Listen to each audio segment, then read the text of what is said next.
What's up, people? Welcome to the beautiful porch field. It's pretty, I like it. So, great news. My new rear tyre is fitted, and I had an interesting interaction just now, actually, funnily enough. So the old boy in this Nissan Micra, when I pulled up, just kind of slumped in the passenger's chair, head down, chin on his chest, and I thought, holy shit. So I'm just going to sit there looking at him thinking, dude, please, don't be dead. This lady appears walking a little dog, and I said, excuse me, do you know this old guy? And she was like, yeah, I'm with him, he's just waiting while I walk the dog. And I thought, oh, thank God. So I said, he's okay, right? Like, because I thought you might be, you know, dead, maybe, because he's in there, like, motionless. She was like, no, he's fine, he's just resting. So then she wanders up to the car, puts her hand on, like, the top of the door and the window, and just kind of peers in and stares at him for, like, a while. Like, I'm watching her, she's watching him for a good, like, 20 seconds or so. She turns around and she gives me a... And I'm like, cool, alright, he's alive, awesome, good. So, in this particular story, I am, what, 21 years old? I'm driving a grey 1990 Nissan Pulsar GT-Air, nicely modified. It's got a forged HKS engine. In a unique twist, it had a front exit exhaust poking out of the driver's side bumper in front of the door, which actually made the car a bit of a pain to MOT, because it was kind of loud, kind of weird. In fact, one place actually failed it on the MOT before it even arrived, because he heard it driving down the street. That's a beautiful view, and was like, no, too loud, not passing that shit, nope. Anyway, that car is not the point of the story. So, I've had the car for about a year, and I'm fishing around for something else. A buddy of mine, Blake, had an absolutely beautiful Evo 6 Tommy Mackinnon edition. It was just one of the most gorgeous cars I've seen. So I fancied myself some of that action. So I hit up all the classifieds around me, and I managed to find a beautiful, excellent condition, silver imported Evo V GSR in Portsmouth. So I gather up a couple of my buddies, one being Blake, the other being my best mate at the time, Phil, and off we set on our adventure. It's evening time, sort of 5, 6 o'clock in the evening. Everyone's finished work, so we jump on a ferry and we head over to Gunwharf Quays. When we arrive, the car is sat there waiting for us at the ferry port. The guy has driven it down for me to have a look at, but because it was warm and I'm super fussy about checking my cars as healthy as they can be, like for instance, I want to hear a car start from cold and that kind of stuff, he agrees to drive us back to his place so that we can park the car up, have a chat for a while, have a drink, whatever. So we're talking, time is passing by, it's gotten to be somewhere around 8 o'clock in the evening, and we're like, alright, you know what, it's time to go and test drive the car. We can't wait that much longer. My buddy Blake had to be home, he wanted to be back, he didn't want to be too late, and we knew that we had a cut-off point. The last car ferry was leaving Gunwharf at about 11 o'clock in the evening, and then after that you have to wait until the morning, like a long time, hours, 4, 5, 6 hours, something crazy like that. So I take the car out for a test drive. Blake has given it the once over. Blake is just like me, he's super anal about all his cars, so he's been around the thing checking all the door sills, under the boot floor, all that kind of stuff, everywhere, looking for any signs of trouble, and the car passes with flying colours. Flying colours. It's absolutely immaculate. It's been so well cared for. Beautiful.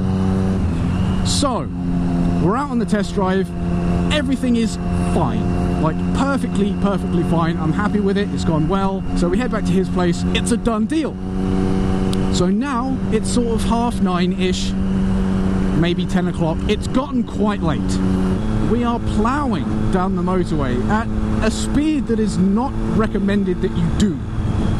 Flying down the motorway trying to reach this boat. Everything's going fine. We managed to get into Portsmouth in time. But I mean just. Like, just. We hit the centre of the city with like 10 or 15 minutes to spare before the boat leaves the dock.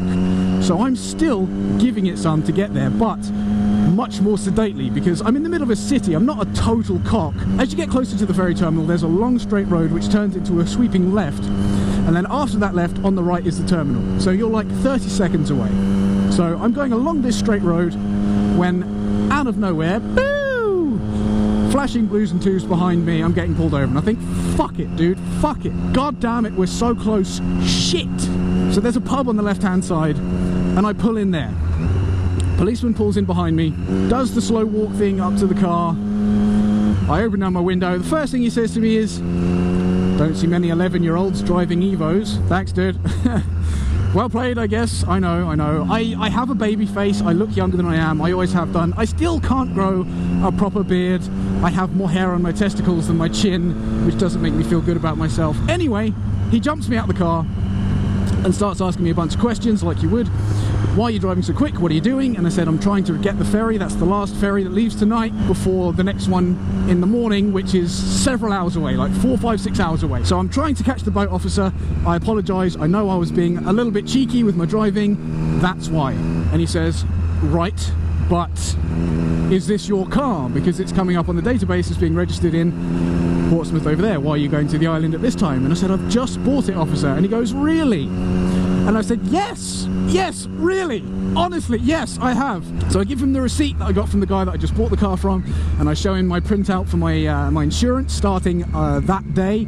At this point, I've bought and sold so many cars, I'm not about to get myself into deep shit by not having all my documentation ready and all that kind of stuff. It's just not worth the risk. So I'm prepared for this. I've got all my shit in order, I'm fully legal, everything is good. It cost me £2,500 to insure that car, by the way.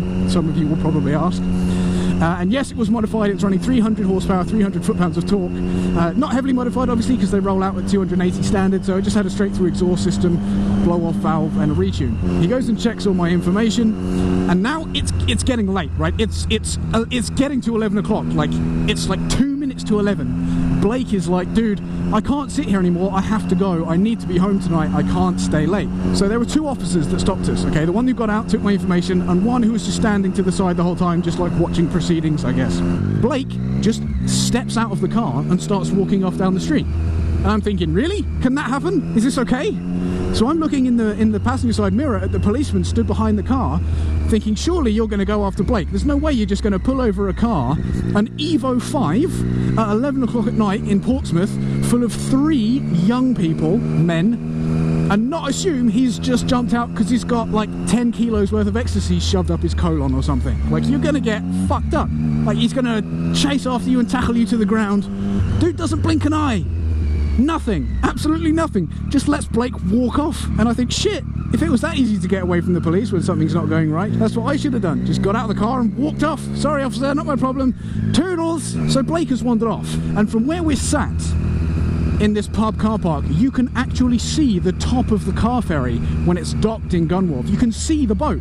And I'm sitting here in the driver's seat, watching the boat pull away from the dock, the one that I was supposed to be on, the one that I risked my license to catch, bombing it down the motorway. I watch it sail away.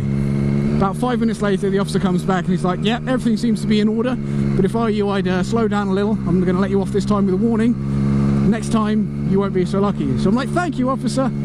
I really appreciate it, buddy. Thank you.